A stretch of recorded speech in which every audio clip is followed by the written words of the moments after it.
Amigos, como todos los un miércoles cada 21 días. A ver si lo podemos hacer cada 15 días porque la gente te reclama. Gerardo Bleyer, buenas tardes. Gracias por estar ahí. ¿Cómo te va? Buenas tardes, ¿cómo anda? Acá cada día mejor. Vamos, vamos, vamos, viento en popa. Yo veo sí que la gente está buscando lugares donde poder debatir con libertad de verdad, no solo como enunciado, ¿no? Sí, sí. Sino que la gente ve que viene gente, piensa, habla, discute, delibera, cosas que queda cada vez menos, no solo en Uruguay, sino que en casi todo Occidente es cada vez más difícil abrir espacios donde la gente se exprese con libertad. ¿Sabés que el otro día discutía con un amigo? Te voy a contar, antes de hablar de un tema que me inquieta, que me preocupa un poco. El otro día hablaba con un amigo, porque por distintas circunstancias de los procesos políticos del siglo XX, que fueron durísimos, ¿no? Como todos sabemos, 2 guerras mundiales, bombas atómicas, Guerra Fría, terrorismo de Estado, burocratismos estatales, en fin, toda una sucesión de complejidades que además fue el resultado del conflicto, de los esfuerzos de los pueblos por democratizar las relaciones sociales y la reacción de algunas élites a esos esfuerzos por democratizar las relaciones sociales. Eso fue lo que caracterizó al siglo XX, y fue duro el siglo XX. Muy duro, pero se lograron conquistas importantísimas, ¿no? Como por ejemplo el sufragio universal, la democracia, las expresiones de democracia directa, en fin. Pero fue duro, fue duro. Y mucha gente está viendo con sorpresa y con indignación cómo Occidente, desde el macartismo en Estados Unidos, al iniciar una campaña tan virulenta sobre los movimientos populares, virulenta físicamente, pero también virulenta intelectualmente sobre Marx, sobre la figura de Marx, el pensamiento de Marx, al que asociaban como factor movilizador de la voluntad de esos sujetos que buscaban la democratización de las relaciones sociales, se quedó sin Marx, Occidente. Entonces yo no sé si vos habrás notado que de vez en cuando algunos veteranos respetables políticos, de izquierda, de centro y de derecha, hablan de lo que denominan economía de mercado, contraponiéndola a la economía planificada, supongo yo, porque si no, no entiendo por qué enfatizan eso, que hay que seguir por el camino de la economía de mercado. Eso es una perogrullada de un nivel de vulgaridad que asusta, porque no hay ni economías si no hay mercado. ¿Qué es el mercado? El mercado es el lugar donde los seres humanos que tienen la aptitud de producir algo nuevo, objetos, mercancías, instrumentos, tecnologías, cuando producen más de lo que necesitan para satisfacer sus necesidades, lo intentan comercializar. Así ha sido el proceso de la civilización. Esto tiene varios trucos, pero hoy no me quiero, varias complejidades, pero hoy no me quiero referir a eso porque es un tema denso que ya trataré seguramente en el Templo del Futuro con un poquito más de profundidad. Hoy me quiero referir a que Occidente, al abandonar las universidades, el estudio de la obra de Marx,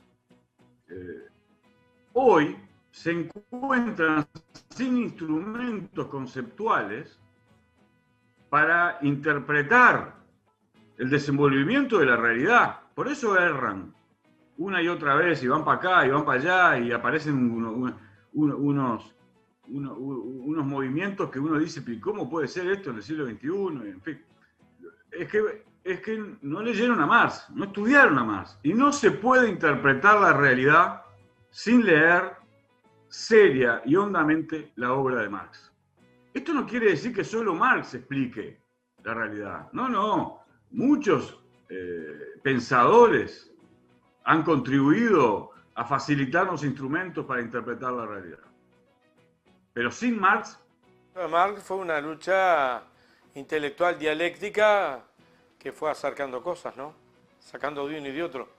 Contraponiendo. Sin Marx, la sociedad moderna, las complejidades de la sociedad, lo que llamamos la sociedad moderna, no se pueden comprender sin Marx. Así como algunos fenómenos vinculados a la importancia de lo político jurídico en la civilización no se pueden entender sin Kant, por ejemplo. No se puede. Entonces, ahora emerge de nuevo el antimarxismo, revestido de el anticomunismo, el antiprogresismo y el antimarxismo con un enorme veneno. Porque tú los escuchás hablar y escupen veneno. Escupen veneno, literalmente, ¿no? Entonces uno se pregunta, ¿pero cómo? ¿Qué les pasa? Y lo que les pasa es que en los últimos 150 años han matado 14 veces a Marx. Y los tipos van contentos, ¿no? Y el fin de la historia, y de repente dan vuelta a la esquina y aparece Marx. Desaparece la figura de Marx. ¿Vos sabés lo que es la obra de Marx? ¿Cuál es la sustancia de la obra de Marx? Desde la primera, mirá que lo que te estoy diciendo es literal, ¿eh? Desde la primera a la última letra de la obra de Marx, el esfuerzo intelectual del intelectual alemán, del filósofo, economista, sociólogo, porque fundó disciplinas, era el tema de la libertad. Toda la obra de Marx, de su primer obrita, muy jovencito, cuando en la universidad analiza algunos filósofos griegos, hasta la última obra, que es la crítica del programa de Gotha, un análisis de un programa de un partido socialdemócrata del siglo XIX, en Alemania, toda la obra de Marx, el tema es hasta dónde puede desenvolverse la capacidad de producir libertad del individuo y de la sociedad, porque no hay individuo sin sociedad. No existen los Robinson Crusoe. No existen, porque somos seres sociales y todo lo producimos socialmente. Los que hoy crean autos eléctricos se beneficiaron de que las sociedades produciendo cosas un día descubrieron la rueda y por eso pueden hacer autos eléctricos. No existe el individuo sin sociedad. Otra cosa diferente es que pretender que la capacidad de subjetividad del individuo, porque tenemos conciencia, pensamiento, lenguaje, capacidad creativa, sea subsumida por la sociedad. Eso es otro tema que también ha ocurrido, lo que llamamos los totalitarismos del siglo XX. Pero toda la obra de Marx, su tema es la libertad. La libertad en el sentido profundo, es decir, en el estudio de la sociedad, una teoría de la evolución productiva y cultural de la humanidad para analizar cuáles pueden ser las tendencias que se desenvuelvan y cómo cómo lograr evitar que las sociedades pasen de la competencia, porque ¿qué dice Marx? Voy a tratar de explicarlo porque es muy importante no dejar que pase esta forma de envenenamiento de la cultura, que vos dirás, ¿de qué está hablando este Blair hoy? Se puso filósofo hoy. No. Cuando se critica a Galeano y se ensalza a Rodó, lo que se está haciendo es ser un ignorante y construyendo antimarxismo vulgar. A pesar de que Galeano, cuando escribió ese libro, todavía no era marxista y recién empezaba a estudiar a Marx.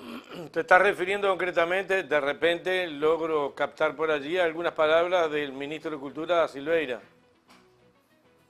Sí, y ahora voy a explicar eso, justamente sobre eso quiero hablar, porque es muy relevante. Pero antes de hablar de eso, quiero explicar un poquitito a Marx. ¿Qué hace Marx? Marx dice, bueno, ¿qué es lo que caracteriza al ser humano? Que produce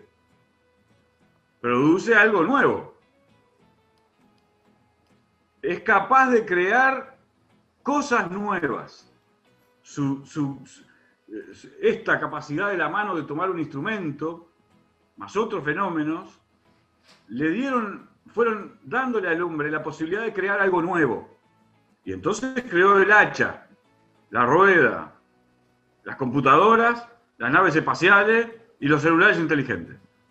En un proceso complejo, progresivo, lleno de ascensos y descensos al infierno. Si uno lo mira en el ¿Por qué? proyecto Porque una vez que crea cosas, las disputa, ¿verdad? Si uno lo mira en el proyecto...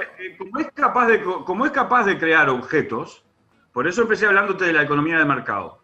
Como es capaz de crear objetos, después se inicia el proceso de la disputa, porque de la disputa por la posesión de esos objetos, sobre todo de aquellos que dan la posibilidad de producir riqueza. Entonces Marx no hace más que describir, analizar qué es lo que ocurrió en el proceso de la civilización y exponer a partir, pero analizarlo de verdad, no lo que nos parece, porque tú y yo nos levantamos todos, no tenemos cuenta bancaria, entonces nos levantamos todos los días y tenemos que trabajar y lograr el sustento para nuestro hogar, para pagar internet y poder dialogar. Entonces tú y yo somos trabajadores, en tanto que tales, y bueno, nos condiciona esa situación nuestro pensamiento, el sentido común. El sentido común ese que tenemos que levantarnos, ir, trabajar, volver al hogar, ¿no? Ayudar a lavar los platos, la comida, los niños. Eso nos parece que es lo normal.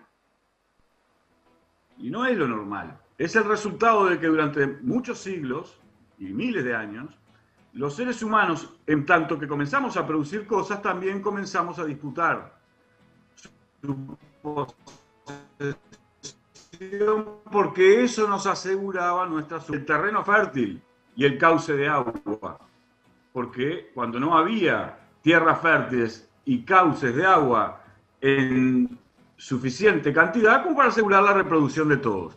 Aún así, esas disputas las hacemos cooperativamente, porque tú llegás al lugar desde el que producís este programa caminando por una calle que le hicieron trabajadores, etcétera, etcétera, y usás un celular que se produjo una parte en China, otra parte en Francia, en Alemania, y otra parte con unos minerales que salieron de Bolivia, etcétera, etcétera. Pero ¿qué es lo que está pasando ahora? Lo que está pasando ahora es que por primera vez en la historia del proceso de desenvolvimiento de la especie humana, estamos en condiciones de producir abundancia. Claro, para que esa abundancia nos permita a todos desenvolvernos según nuestras... le gusta la electricidad, el que le gusta la informática, el que le gusta la cosmología, etcétera, etcétera, etcétera, que pueda desarrollarse en esa área específica de su vocación. Está la humanidad en condiciones de asegurar que todos los individuos de la Tierra puedan... Pero eso no ocurre porque los niveles de concentración de la riqueza son monstruosos. Y son monstruosos no porque haya unos señores malos que quieren... no. Lo que ocurre es que, por otra lógica de la cooperación y la abundancia, no es sencillo, lleva tiempo, porque venimos desde el Neolítico. Me enteré hoy, dicho sea de paso, hablando con un antropólogo, López Má, Pepino López Má, disputando espacios. Y entonces, lógicamente, nos va a costar superar la sociedad de la competencia. Pero te quería decir otra cosa también, ya para terminar esto de la economía de mercado y esas tonterías vulgares que dicen, repiten como loros, pavadas, sin decir nada. Vos fíjate qué interesante, en los últimos, digamos, 20 años, China sacó de la pobreza a 900 millones de personas que vivían en condiciones casi semifeudales y a un porcentaje elevadísimo de ellas las puso en la universidad. Las logró darles la formación universitaria. ¿Y qué hace China? ¿Qué hizo China para producir este milagro? Articuló inteligentemente, de que les asusta a China, porque no están en condiciones de entender cómo hizo China para hacer lo que hizo. Entonces los pone nerviosos, porque habían dado por muerto, te decía yo, a todos los esfuerzos de democratización de las relaciones sociales. Entonces confundieron la experimentación stalinista, que nos llevaría 25 programas a explicar en toda su complejidad, y dicen eso fue comunismo. Eso no fue comunismo. Porque, reitero, Marx sostiene el comunismo no es una forma de Estado. Ningún Estado puede ser comunista. Lo que puede hacer un Estado nacional en el mercado mundial en el que se desenvuelve inexorablemente, eso es el capítulo 3, el tomo 3 del Capital, es orientar sus políticas públicas a la democratización de las relaciones sociales o a la concentración de la riqueza. Eso es todo lo que puede hacer. Pero vamos ahora, porque me importaba mucho exponer esto, porque si no, no puedo explicar por qué es tan importante la crítica que voy a hacer de la actitud del ministro de Cultura, el profesor Pablo da Silveira.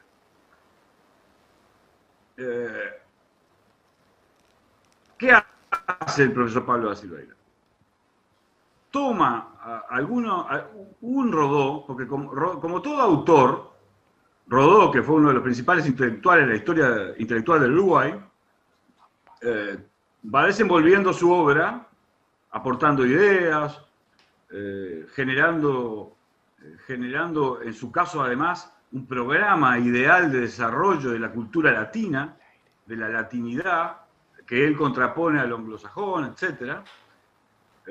Y desenvuelve todo un conjunto de ideas simbólicas para decir, confiemos en nuestras capacidades como América Latina, en nuestras capacidades, en nuestra potencia, contradiciéndola con las lógicas más utilitarias del mundo norteamericano, etc.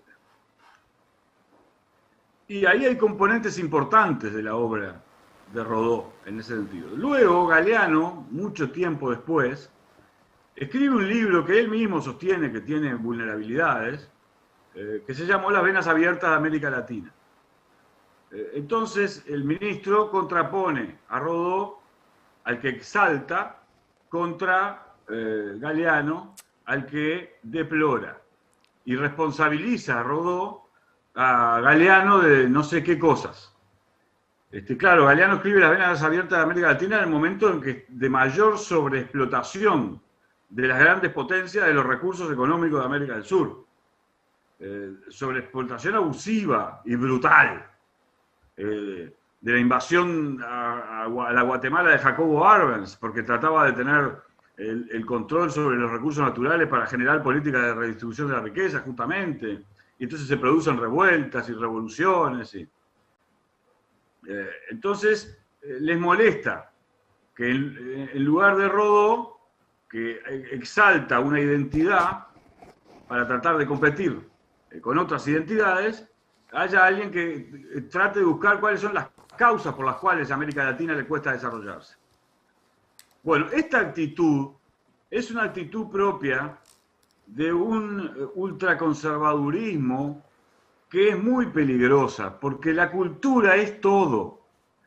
La cultura de una nación y la cultura humana es el acumulado de los esfuerzos por comprender, por producir, por innovar, por comprender, por dar respuesta a los problemas que se vivencian en cada época. Entonces, ¿qué es lo que tiene que hacer la izquierda? La izquierda no combate obras intelectuales, salvo la de los que proponen el aniquilamiento del otro. El aniquilamiento del otro. De lo que tan cerca está Pablo da Silveira, de Carl Schmitt, de los teóricos del nazismo.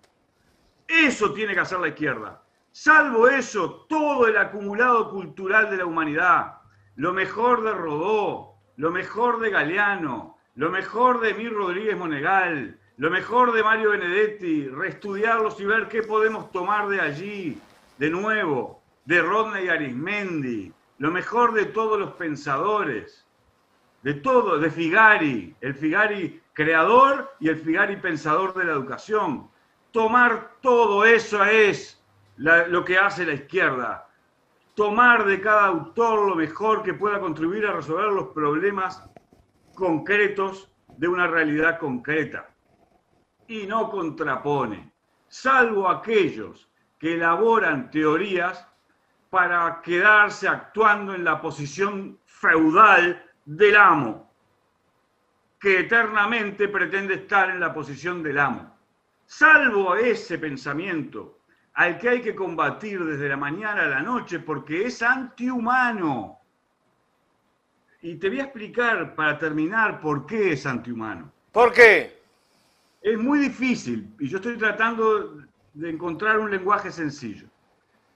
Todo para explicarlo, pero creo que de esta manera se puede comprender. Todos los seres humanos tenemos la aptitud productiva y la aptitud de adquirir conocimientos. ¿Alguien puede poner en duda esto? Cada vez que una sociedad logró darle a los niños alimento y condiciones necesarias para que se desarrollen normalmente, de esa generación de niños surge gente capaz de crear, de innovar, de crear obras de arte y de crear tecnología. Cada vez que ha ocurrido en los países nórdicos, en China ahora, en Estados Unidos, en el pleno proceso de expansión de su propia revolución científico-técnica e industrial, por las vastedades de su territorio, por el emprendedurismo de aquellos inmigrantes que necesitaban, que a través del trabajo trataban de encontrar un lugar en el mundo, porque habían sido expulsados de la vieja Europa en crisis. Entonces, ¿qué quiere decir eso? Que somos, voy a usar una palabra difícil, pero no es difícil de entender. Somos ontológicamente iguales, en cuanto que todo, es decir, los caracteriza como seres humanos esa aptitud productiva. No hay ninguna otra especie viva sobre la Tierra, en el universo por ahora, según sabemos, y quizá descubramos que no, pero por ahora es lo que sabemos, que tenga esa aptitud productiva. Y la tienen todos los individuos por igual. Y si se le generan las condiciones para que la desenvuelva libremente, entonces eso es una explosión de creatividad que produce abundancia, que es capaz de encontrar el modo de producir abundancia para acabar con las guerras, con las muertes innecesarias, por hambre, con las migraciones. Producimos y todos los seres humanos tenemos esa capacidad. Si tenemos toda esa capacidad y tenemos todos los seres humanos y es tan fácil comprender o entender, porque la verdad es la manera que vos lo expresás, bastante didáctica, hasta yo la entiendo. ¿Por qué no se aplica en el mundo? Bueno, no es que no se aplique, se aplica porque en los últimos 200 años hemos generado vacunas, hemos generado países que tienen educación pública y salud pública gratuitas, y etcétera, etcétera, etcétera. Y hemos marcos jurídicos donde se puede desenvolver la competencia, cada individuo puede desenvolver sus competencias. Hemos evolucionado. Pero sin embargo esa evolución ha sido muy marcada porque no todo el mundo llega desde el punto Exacto. de vista a saber un montón de cosas para incorporarse en ese desarrollo intelectual. Pese a tener todos iguales aptitudes, unos tienen mayores posibilidades que otros de desenvolverse en la vida a costa a veces de explotar el trabajo de otros. Efectivamente, o unas naciones explotar las riquezas de otras naciones, ¿no? De otras comunidades humanas que habitan en tal terruño y tienen determinadas características. Pero eso, ¿por qué ha ocurrido? Eso ha ocurrido porque, y por eso lo señalé en el fragmento anterior al sobreexceso de electricidad que tuvimos, porque la civilización humana todavía tenía la necesidad de competir unas comunidades contra otras para asegurar su reproducción. Y también somos seres biológicos. Y está en nosotros la necesidad de reproducirnos, de pugnar por vivir. Entonces se dieron esas formas competitivas entre comunidades humanas, que nos parecen naturales, pero que no son naturales. Ese es el mensaje principal que quería exponer. Son el resultado de la forma en que se dio el proceso de la civilización. Entonces, en cuanto comprendemos esto, ¿qué sentido tiene demonizar a un autor, la obra literaria o intelectual de un autor, y poner en un pedestal a otro? Y tomar fragmentos, además, de la obra de otro, que también tiene otros componentes que podrían enfatizarse en una dirección diferente. Eso es de seres vulgares. Vulgares. Que no contribuyen a la elevación de la cultura de toda la sociedad. Pero que esa es, ahí es cuando se produce un fenómeno. ¿Me decías? Que es el ministro de Cultura. Pero está envenenado, porque es un tipo que ha leído, que ha tratado de realizar algunos aportes. Hay algunos libritos de él que son valiosos. Está atento, estuvo en algunos momentos atento a algunos desbordes, muy diferente a la actitud que está teniendo ahora. Él en un momento hizo una relectura inteligente, aunque yo no la comparto. ¿Cuál es el fenómeno que pasa ahora, después de esta presentación, por el cual hay varios actores políticos, yo personalmente conozco, que no eran tal ultrones? ¿Por qué están ahora así? ¿Cuál es el fenómeno que los lleva? Te propongo lo siguiente. Te propongo el nombre de la próxima columna. Bien, 15 días. 15 días. ¿Qué está pasando? ¿Qué es lo que explica? ¿Por qué eso? Porque la sociedad humana, no la izquierda, el centro, la derecha, el rubio y el oscuro, el castaño claro, no el narigón y el... No. La sociedad humana necesita comprender científico-culturalmente qué está pasando, porque si no, nos vamos a enfrentar a una crisis civilizatoria, sobre todo en Occidente, gravísima. Déjame cerrar con una cosita, porque es muy importante. Viste que en un momento yo te hablé de los logros de China, pero que China, en su historia, ha desarrollado formas de la autoridad y de lo comunitario muy diferentes a Occidente. Muy diferentes a Occidente.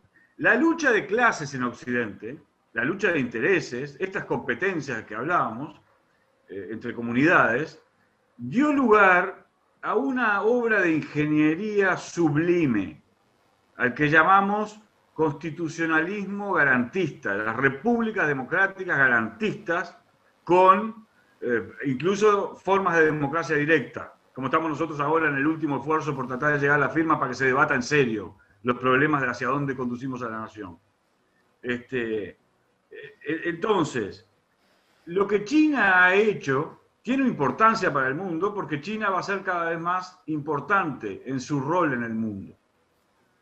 Pero en Occidente tenemos que buscar otras formas políticas para resolver, otras formas de políticas desde la economía y otras formas políticas desde la gestión de la profundización de la democracia, para que sean cada vez más las comunidades humanas las que tomen las decisiones y estén en mejores condiciones de tomar decisiones, pensando en la humanidad como humanidad, porque ningún problema de la humanidad se resuelve ya solo en la frontera de un Estado, porque las lógicas del mercado mundial han producido una sociedad mundial. Esto, dicho sea de paso, lo anticipó Marx hace 150 años. El programa que viene, entonces, te sugiero... ¿Qué está pasando? ¿Qué está pasando? ¿Solo Porque antes de preguntarse qué hacer como humanidad para resolver los problemas de la humanidad, tenemos que entender qué está pasando. Y hay que hacer un gran esfuerzo. Rematámelo publicitariamente. ¿Qué está pasando? ¿Por qué hay crisis tan graves? La gente lo va a ver y no va a entender nada. ¿Qué está pasando con...?